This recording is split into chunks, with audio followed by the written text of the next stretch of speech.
And this is PsychImpact. We're going to cover everything that's sort of psychologically related. So, have you heard of Adam and Eve? Yeah, the whole thing about the apple, well, it wasn't an apple really, it was a fruit, but I'm sure you've heard of Garden of Eden and you've heard of Adam and Eve. If you think about a tree, if you think about the serpent, if you think about the Garden of Eden, what you're going to notice is that really we can talk about the fall of man symbolically. I'm not talking about historical accuracy here.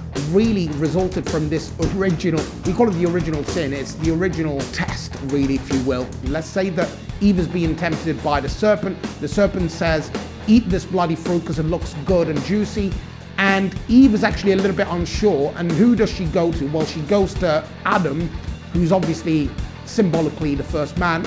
And she says, take a bite of this because it looks damn good. And I would like to take a bite, but I'm a woman and I'm a little bit scared. So how about you take a bite? So if you can't swallow, that's your own problem. Well, that's exactly what happens. Adam likes Eve a lot. They've been together. So he takes a bite. Boom. What happens? Obviously fallen men. Now, these things are going to be really polarizing. These tests are deliberate, voluntary.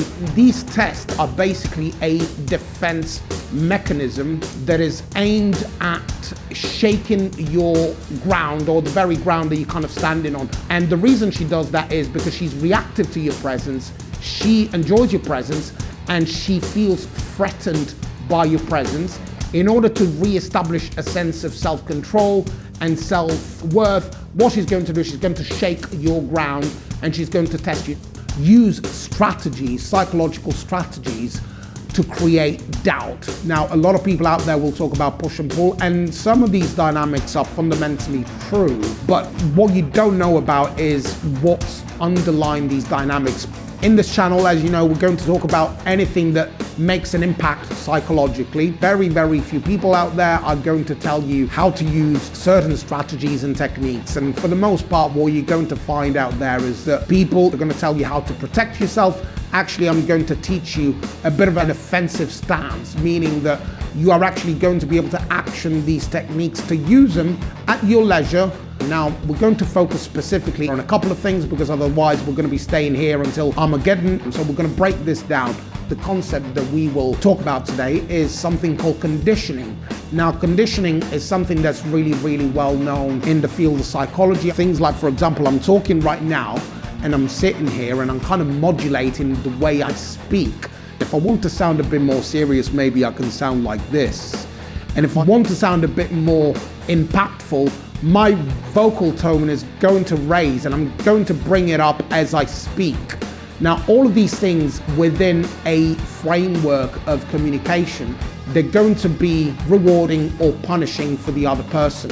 When people are interested, they tend to lean in, and what you're going to notice is that sometimes, without realizing, you're sort of repelling people based on the way you speak to them. Maybe you're leaning in too close, or maybe you're not leaning close enough. Maybe the way you're speaking is a bit too fast. Vocal modulation is something that we're going to talk more about, but right now, these two main concepts of reward and punishment are really, really fundamental here.